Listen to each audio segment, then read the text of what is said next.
नमो हरिहन्तारम्।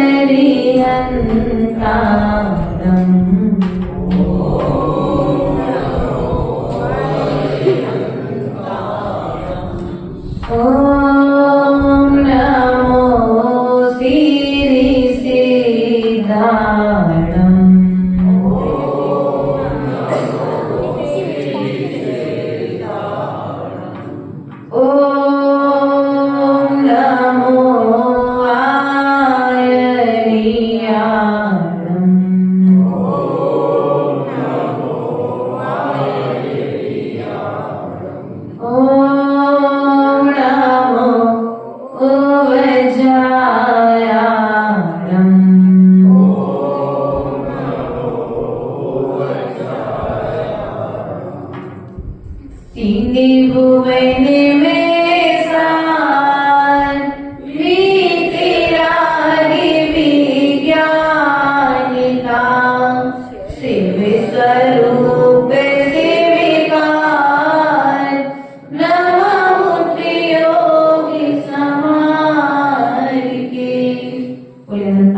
देवादिदेव मूलाय चिंतामणि पार्श्वनाथ भगवान की, परम पूज्य आचार्य भगवंत कुंद कुंद स्वामी की, आचार्य भगवंत विराट सर जी विशुद्ध सागर जी महाराज की, आचार्य भगवंत ईश्वर विभव सागर जी महाराज की, जयराम ग्रंथराज की।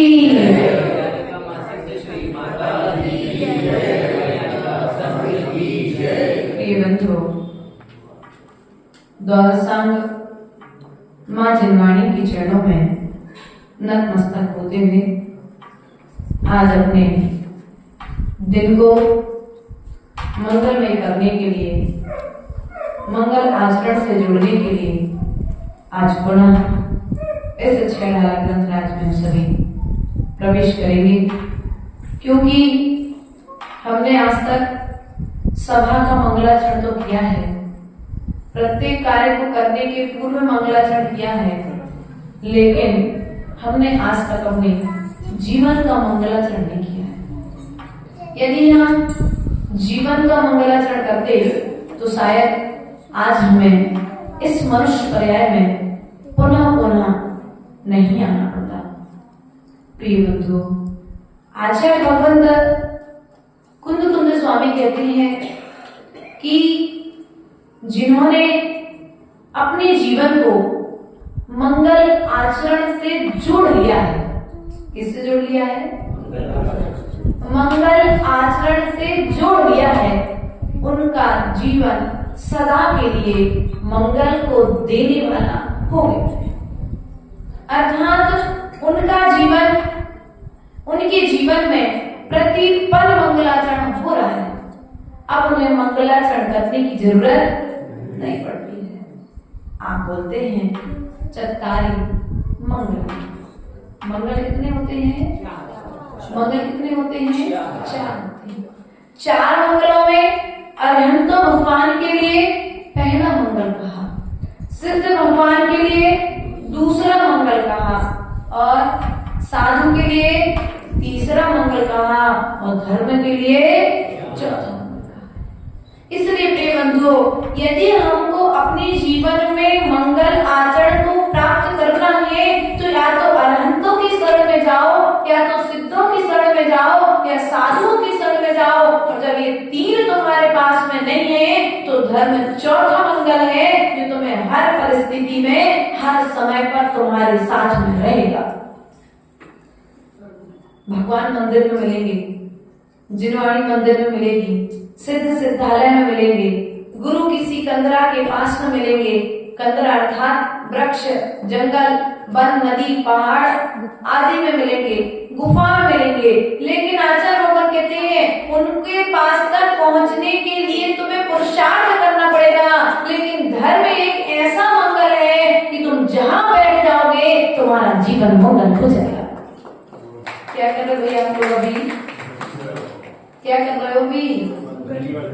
मंगल कर रहे हैं। क्या कर रहे हो भैया? अभी मंगल कर रहे हो। क्यों? आप धर्ममय आचरण कर रहे हैं, इसलिए आप अपने जीवन को मंगलमय बना रहे हैं। किसी ने कहा था कि जिसने आचरण को अपना लिया, यदि उसका दर्शन हो जाए तो दिन मंगल हो जाता है। क्या साधु के लिए मंगल कहाँ है? अर्थात यदि प्रातःकालीन बेला में दिगंबर साधु का दर्शन हो जाए तो समझ लेना तुम्हारा सारा जीवन मंगलमय हो गया। लेकिन साधु के दर्शन से तुम्हारा जीवन मंगल हो या ना हो सकता है जितनी श्रद्धा के साथ तुम्हें नमस्कार करना चाहिए था उतनी श्रद्धा भक्ति के साथ नमस्कार ना कर पाओ। लेकिन यदि तुमने अपने जीवन को धर्म के आचरण से जोड़ लिया है, धर्म क्या है?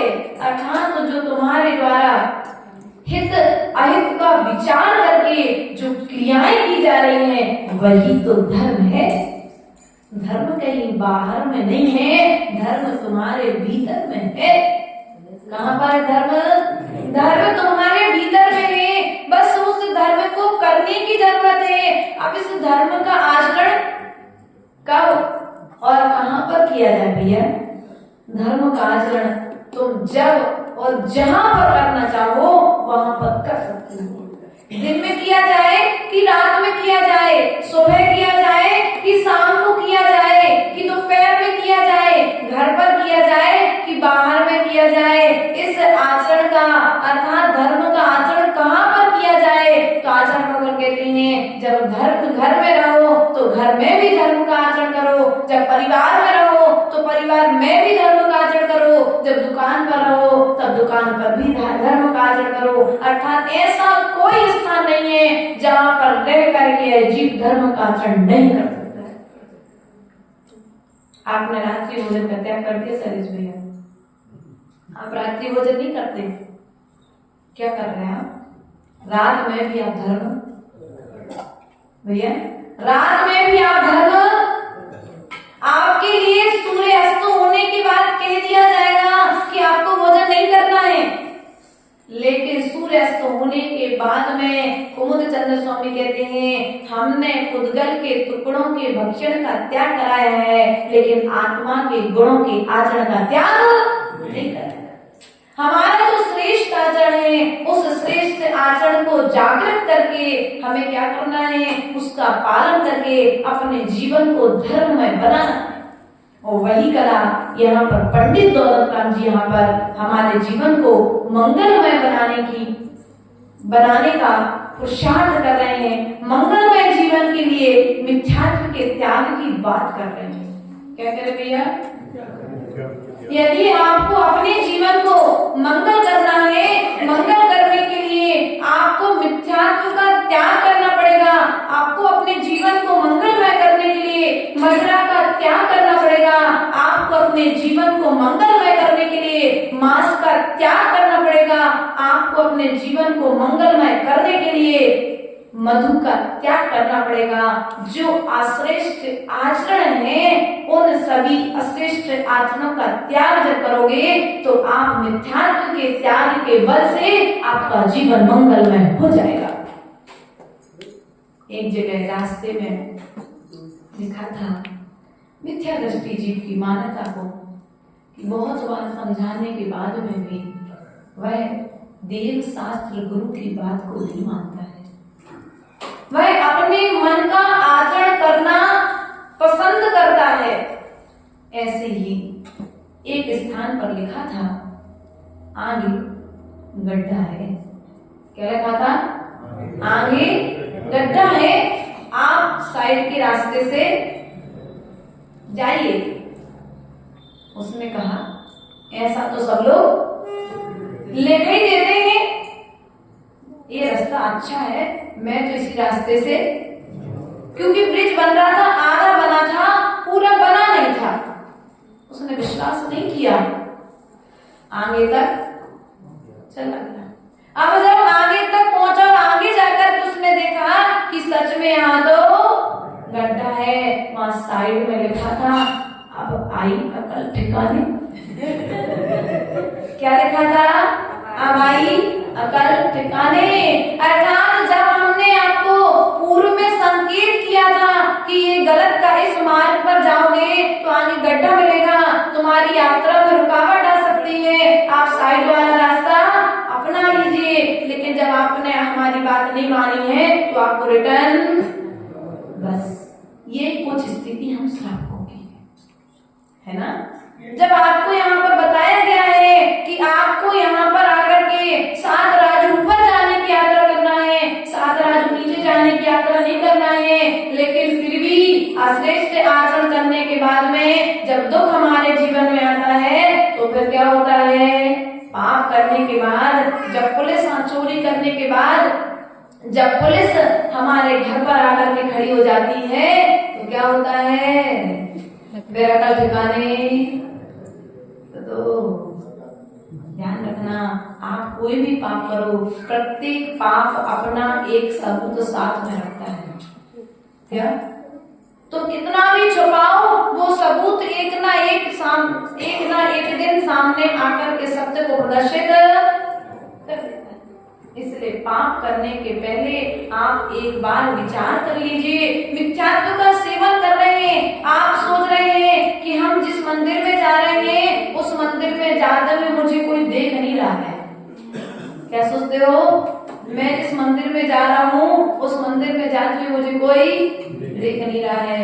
ध्यान रखना, कोई तुम्हें देखे या ना देखे, तुम्हारा कर्म तुम्हें प्रतिफल दिखा रहा है।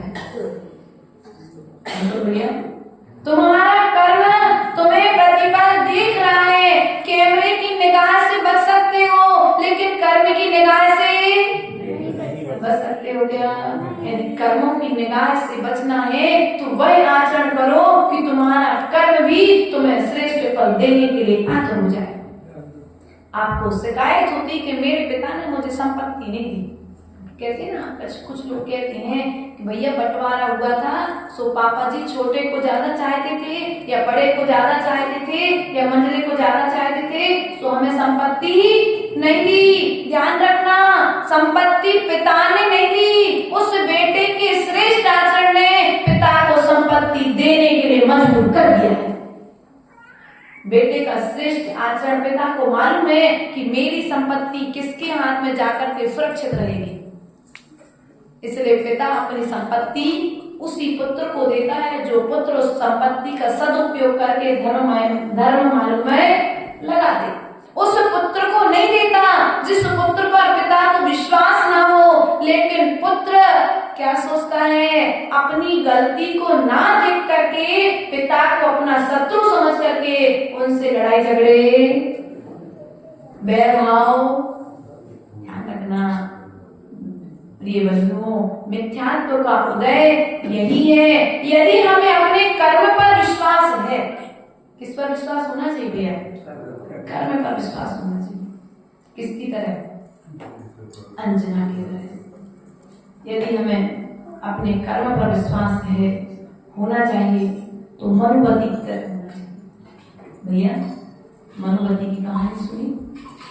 मनुवती की कहानी सुनी? मनुवती वह राजा की पुत्री जिसने भगवान के चरणों में एक गजमोती चढ़ाने का नियम ले लिया। गजमोती चढ़ाने का नियम ले लिया। अब वह ससुराल पहुंची। पिता ने तो बहुत सारे दहेज में गजमोती दिए थे, लेकिन अब शुरू में जाके कैसे मंगाए मुझसे, और उसने किसी को बताया भी नहीं कि मेरा गजमोती चढ़ाने का नियम है। अब बताया नहीं सो मिला नहीं, वो मिला नहीं सो थोड़ी सी परेशानी को झेलना पड़ा। 1 दिन हो गया, 2 दिन हो गया, 3 दिन हो गया, बहू ने भोजन नहीं किया घर में। पूरे परिवार में, रिश्तेदारी में खबर है कि दर्शन तो रोज करती है, पूजन तो रोज करती है, लेकिन फिर भी भोजन नहीं करती। इसका कारण क्या है? किसी ने कहा देखो अभी अपना मायका छोड़ कर के आई है, इसलिए माता पिता की याद आती होगी, उसको अपनी सहेलियों की याद आती होगी, अपनी बहनों की याद आती होगी, भाइयों की याद आती होगी, इसलिए भोजन करने में मन नहीं है। नाना तरह के सब अपने क्लू लगाने लगे, अपने अपने हिसाब से सोचने लगे, लेकिन यहाँ पर तो कुछ अलग ही रहस्य था। मैना सुंदरी से जाकर के जब उसकी सासू माँ ने पूछा कि बेटा तुम रोज दर्शन करती हो, रोज पूजन करती हो, लेकिन भोजन नहीं करती, इसका कारण क्या है? तो उस मनुवती ने कहा, माँ, मेरा नियम है कि मैं जब प्रभु चरणों में गजमोती चढ़ाती हूँ, उसी के पश्चात में भोजन, अर्थात मेरा गजमोती चढ़ाने का नियम है। सासू माँ ने कहा, बेटा इतनी सी बात तुमने इतने दिनों तक हमको बताई नहीं। उसने माँ ने तिजोरी से निकाल करके रत्नों का थाल ला करके मनुवती के कर कमरों में दे दिया। जाओ मंदिर के दर्शन करो और दर्शन करने के पश्चात में तुम आकर के भोजन करो, ये मोती भगवान को चढ़ा करके आओ। अब मनुवती रोज जाती, भगवान के दर्शन करती, मोती चढ़ाती। अब यहाँ पर खबर फैल गई, क्योंकि मंदिर में हो या राज्य में हो, कहीं पर भी यदि कोई श्रेष्ठ वस्तु किसी भी व्यक्ति को प्राप्त होती है, अद्भुत वस्तु किसी को प्राप्त होती है, तो उसका पहला अधिकारी राजा हुआ करता है। माली ने देखा कि मंदिर में गजमोती, और इतने उत्तम क्वालिटी के गजमोती जो हमारे राज्य में भी नहीं है, अर्थात ये किसी राज्य के राजा की पुत्री से या किसी श्रेष्ठ श्रावक के पास से हम लाए हैं, तो कौन चढ़ाता है? राज में उसने जाकर के राजा के चरणों में वो मोती समर्पित कर दिए। अब जब राजा के चरणों में जाकर के उसने मोती समर्पित किए, जब मोती समर्पित किए तो राजा ने उन मोतियों को देखा और कहा कि ये मोती कौन चढ़ाता है, इन मोतियों की खोज खबर ली जाए, पता किया जाए, और जितने भी मोती हैं उन सभी मोतियों को हमारे पास लाया जाए। उसकी जो रकम होगी हम देने के लिए तैयार हैं। अब पूरे गांव में खबर फैल गई कि मोतियों के विषय में राजा ने चर्चा, राज दरबार में आज चर्चा। अब सेठ को चिंता हो गई, क्योंकि श्रद्धा नहीं था ना, इसलिए श्रद्धा की कमी होने पर व्यक्ति भटक जाता है। उसने मनुवती से कहा, बेटा देखो, तुम आज तक तो गजमोती चढ़ाते थे, हमने कुछ नहीं कहा, लेकिन आज इन गजमोतियों की चर्चा राज दरबार तक पहुंच चुकी है, और हमारे पास जितने गजमोती हैं राजा कभी ना अपने जब्त कर लेगा। इसलिए अब तुम गजमोती चढ़ाने का त्याग, तुम्हें द्रव्य, सामान्य द्रव्य चढ़ाओ, रत्न चढ़ाओ, और प्रकार की क्वालिटी के रत्न चढ़ाओ, लेकिन गजमोती चढ़ाना बंद कर दो। उसने कहा, पिताजी मेरा तो नियम है, और मैंने यह नियम बचपन से लेकर के आज तक पाला है, मैं अपने इस नियम को नहीं तोड़ सकती।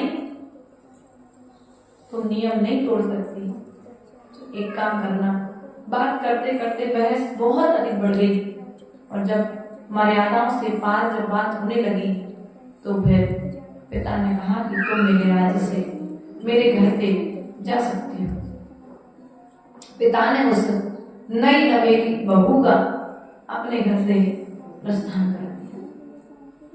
अब मनोवती और मनोवती का पति दोनों जंगल में घूम रहे हैं, जंगल में रह रहे हैं। पति तो वृक्षों के फल, पानी, नदियों का जल पी करके अपना समय निकाल रहा है, लेकिन पत्नी ने भोजन नहीं किया। इस चिंता से चिंतित है कि यदि इसी तरह इसको जिन दर्शन नहीं मिला और गजमोती चढ़ाने नहीं मिले तो क्या होगा। समय दृष्टि के व्यक्तित्व की चर्चा स्वर्ग के देव भी करते हैं। यदि हमारा व्यक्तित्व श्रेष्ठ है तो यह चर्चा स्वर्गों के देवों के ज्ञान का विषय बनकर के चर्चा का विषय बन गई। और वहां से किसी एक देव ने आकर के जंगल में जिनालय का निर्माण कर दिया। क्या कर दिया? पुण्य की महिमा देखिए, तुमको तुम्हारे कॉलोनी में मंदिर नहीं मिलता है, मनोवती के प्रभाव से स्वर्ग के देवों ने जिनालय का निर्माण कर दिया। और जिनालय का जब निर्माण किया तो जिनालय जिन मंदिर का दर्शन हो गया, लेकिन अभी भी मनोवती ने भोजन नहीं किया।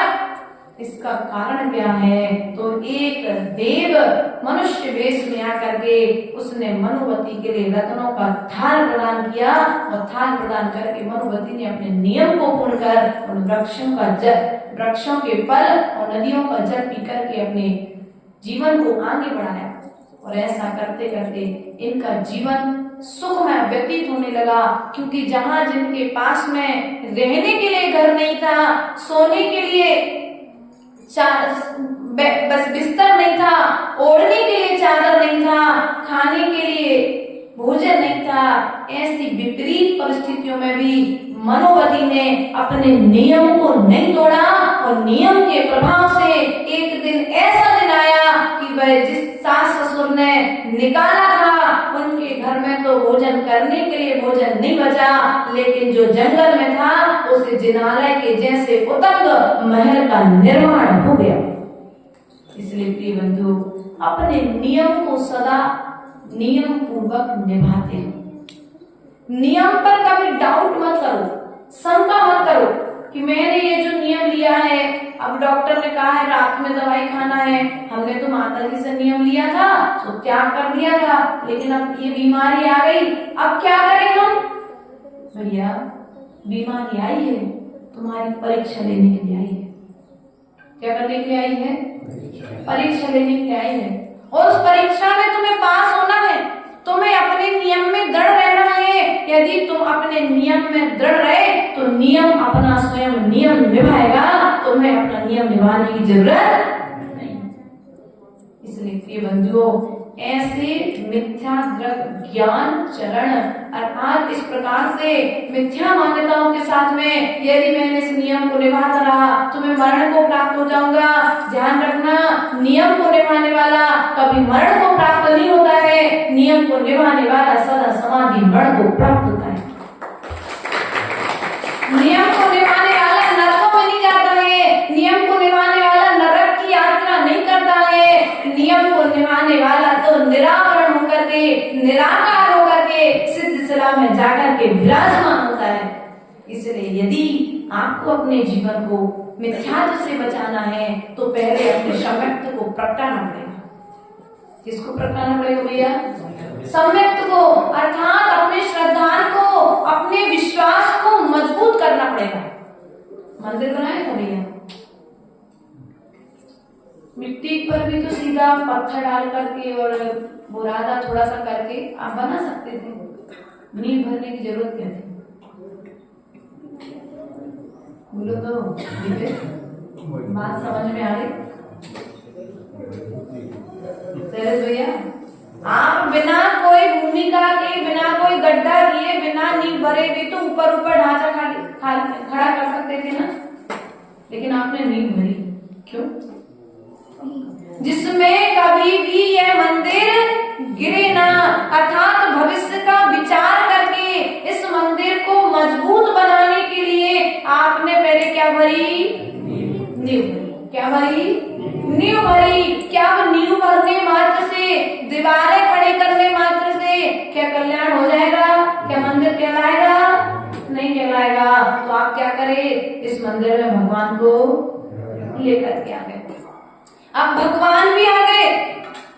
अब बसुनंदी श्राप का आचार्य में बसुनंदी आचार्य भगवान आकर के कहते हैं, जिस मंदिर में भगवान तो हो और शिखर भी हो, लेकिन शिखर पर कलश और ध्वजा ना हो, तो उस मंदिर में की गई पूजा जाप अनुष्ठान सब निष्फल होते हैं, किसी भी तरह का कोई फल देने वाले नहीं होते हैं।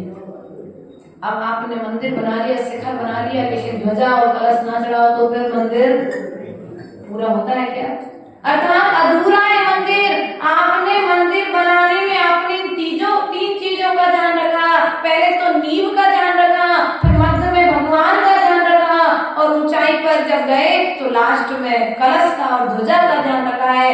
उसी प्रकार आचार्य भगवत कहती हैं, बस सम्यक दर्शन, सम्यक ज्ञान और सम्यक चरित्र। क्या? सम्यक दर्शन, सम्यक ज्ञान और सम्यक चरित्र। नींव भगवान और कलश। क्या? सम्यक दर्शन नींव की तरह है, जो जिनेंद्र भगवान बैठे हैं वे केवल ज्ञान को देने वाले हैं, अर्थात वे ज्ञान सम्यक चारित्र अर्थात तुम्हारे चारित्र का प्रतीक है, अर्थात तुम्हारे अंतिम लक्ष्य का प्रतीक है। क्योंकि मंदिर पूरा बन जाए और कलश न चढ़े तो मंदिर पूर्ण नहीं माना जाता है। उसी प्रकार से सम्यक दर्शन हो जाए, सम्यक ज्ञान हो जाए, उस सम्यक ज्ञान का आचरण ना हो तो फिर तुम्हें इस कार्य की सिद्धि होने वाली अर्थात जीवन पूर्ण नहीं माना जाता है। इसलिए जीवन को यदि पूर्ण करना है तो सम्यक चारित्र के बल का, सम्यक चारित्र का पालन कर अपने जीवन को पूर्ण कर अर्थात पूर्ण लक्ष्य को प्राप्त करें। प्रिय बंधु, सम्यक दर्शन, सम्यक ज्ञान और सम्यक चारित्र। सम्यक दर्शन किसे कहते हैं? सम्यक दर्शन किसे कहते हैं? अर्थात उमा स्वामी महाराज से पूछा गया तो उमा स्वामी महाराज ने कहा कि तत्वार्थ श्रद्धानम सम्यक दर्शनम। क्या? तत्वार्थ श्रद्धानम सम्यक दर्शनम अर्थात तत्वों के अर्थों के प्रति जो श्रद्धावान है वही सम्यक दर्शन है। अर्थात अपन जब इसी छेड़ाला ग्रंथ में जाएंगे, इसी ग्रंथ में आएगा कर भिन्न रुचि सम्यक, समझ में आता है ना? अर्थात जो पर द्रव्यों से अपने आप को भिन्न जानता है वह जीव सम्यक दृष्टि है। प्रिय बंधुओं, सम्यक दर्शन की परिभाषा सच्चे देव, सच्चे शास्त्र और सच्चे गुरु को मानना। किसको मानना? सच्चे देव, सच्चे शास्त्र और सच्चे गुरु को मानने वाला होता है सम्यक दृष्टि जीव। रेवती रानी की कहानी सुनी थी, राजा आपने उद्यान की कहानी सुनी, आज सेठ की कहानी सुन ली, आपने निसंक में निरंजन की अंजन चोर की कहानी सुन ली, आपने बहुत सारी कहानियां तो सुन ली, लेकिन फिर भी विश्वास, भैया विश्वास कितना? यदि विश्वास नहीं हुआ तो सब कुछ करना बोलो तो व्यर्थ तो है, लेकिन व्यर्थ के साथ साथ में फिर भी हम एक उम्मीद रखते हैं कि आपने सुना है तो कभी ना कभी इस भाव में नहीं, अगले भाव में, अगले भाव में नहीं तो अगले के अगले भाव में कभी ना कभी तो परिवर्तन आएगा। परिवर्तन की उम्मीद रखते हुए सम्यक दर्शन का श्रेष्ठ आचरण आप सब यहाँ पर कर रहे हैं। ज्ञान पूर्वक की गई क्रिया, क्या? भट्टिकेर स्वामी मूलाचार्य ग्रंथ राज में कहते हैं यदि विद्या को विनय पूर्वक ग्रहण किया है, क्या किया भैया?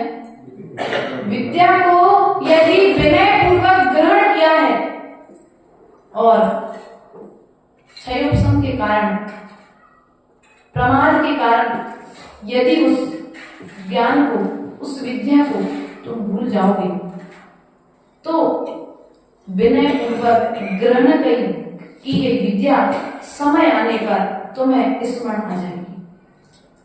प्रमाद के वश भूली गई विद्या भी क्या होगी? बोलो तो हमें कुछ याद नहीं होता, हमें कुछ आता नहीं है, हमसे कुछ बनता नहीं है, ये 3 शब्द छोड़ दो। श्री माता जी, ये 3 शब्द तो छोड़ दो, क्योंकि हमने एक तकिया कलाम बना लिया है।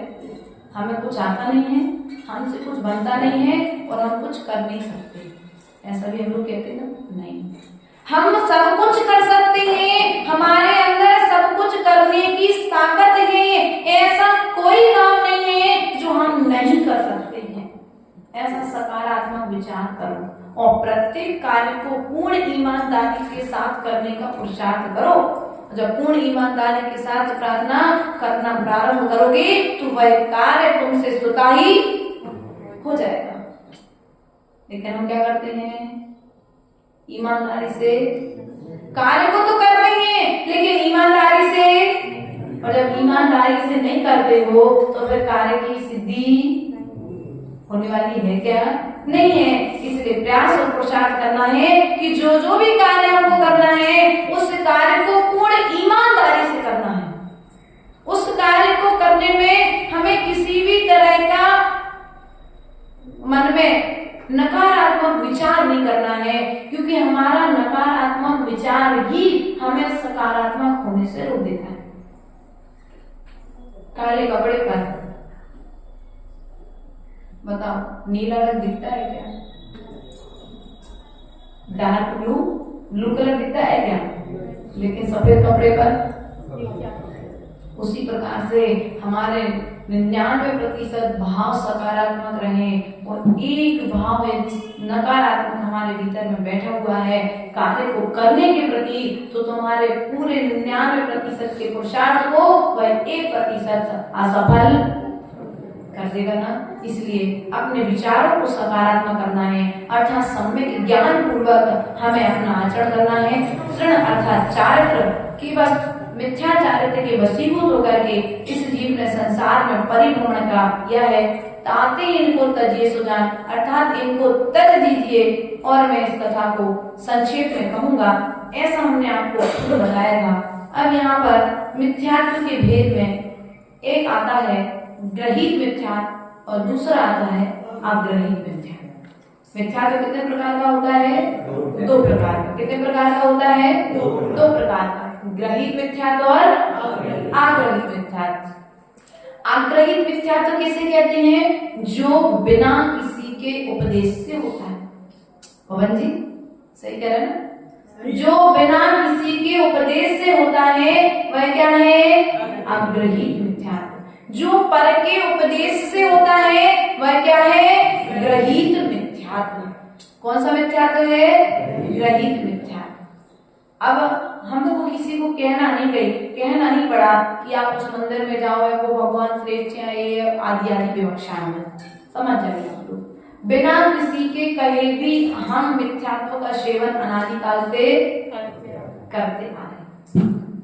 और ग्रहित मिथ्यात्व भैया देखो बहुत समय हो गया तुमको इस परेशानी में रहते अब एक काम करो, वहां वो नीम वाले बाबा हैं, सर ने उपदेश दिया, वहां वो नीम वाले बाबा हैं, तुम जाओ वहां पर वो एक कुछ भभूत देंगे, उसको तुम लगा देना, वो झाड़ू होगी।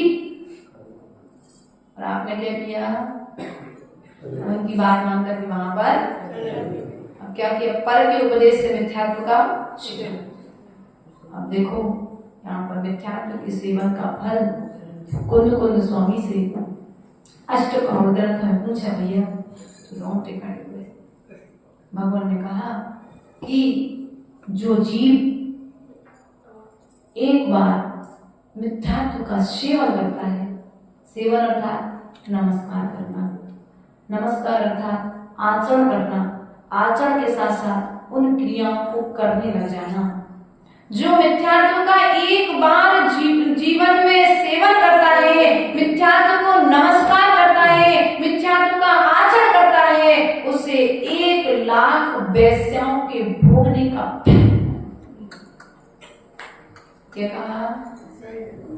जब पहली बार हमने ये बात पढ़ी अष्टकरोड़ ग्रंथ राज में, हमने इस लाइन को 4 बार पढ़ा, 5 बार पढ़ा कि वास्तविकता में इतना फल हो सकता है क्या? यह बात श्रद्धान करने योग्य है? तो पीछे से आगे समय दर्शन ने आकर के कहा कि हाँ यह सत्य है और यह अनंत भगवान के मुख से निकली हुई वाणी है, इसमें शंका नहीं करनी चाहिए।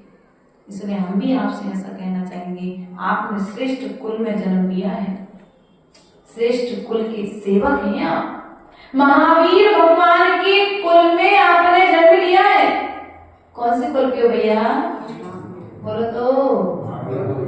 महावीर भगवान के कुल के हो, जिनवाणी माता तुम्हारी सच्ची माता है, अरहंत तुम्हारे सच्चे पिता है, मुनिराज तुम्हारे भाई हैं, आरिका माता जी तुम्हारी बहन के रूप में है। तो अब बताओ तुम्हारा आचरण तुम्हारे बड़ों के जैसा होना चाहिए कि नीच कुल में जन्मे हुए जीवों की तरह। ध्यान रखना, यदि कोई व्यक्ति धोखे से मदिरा सेवन करता है तो हमें उस मदिरे की आदत को छुड़ाना चाहिए कि उस मदिरे की आदत में स्वयं लीन होकर के मजा लेना चाहिए। अपने अंदर आने नहीं देना है और दूसरे की आदत को बाहर भीतर से बाहर निकालने का प्रयास और पुरुषार्थ हमको करना है, तभी हमारा यह जीवन धन्य होगा। प्रिय बंधु, आज हमने आग्रहित मिथ्यात्व और ग्रहित मिथ्यात्व को जाना है। पुनः हम इसी छंद पर कल पुनः पर विवेचन करेंगे इन्हीं भावनाओं के साथ। बोले परम पूज्य आचार्य गुरु विभो सागर जी महाराज की। जब जीवन का अंत हो मेरे साथ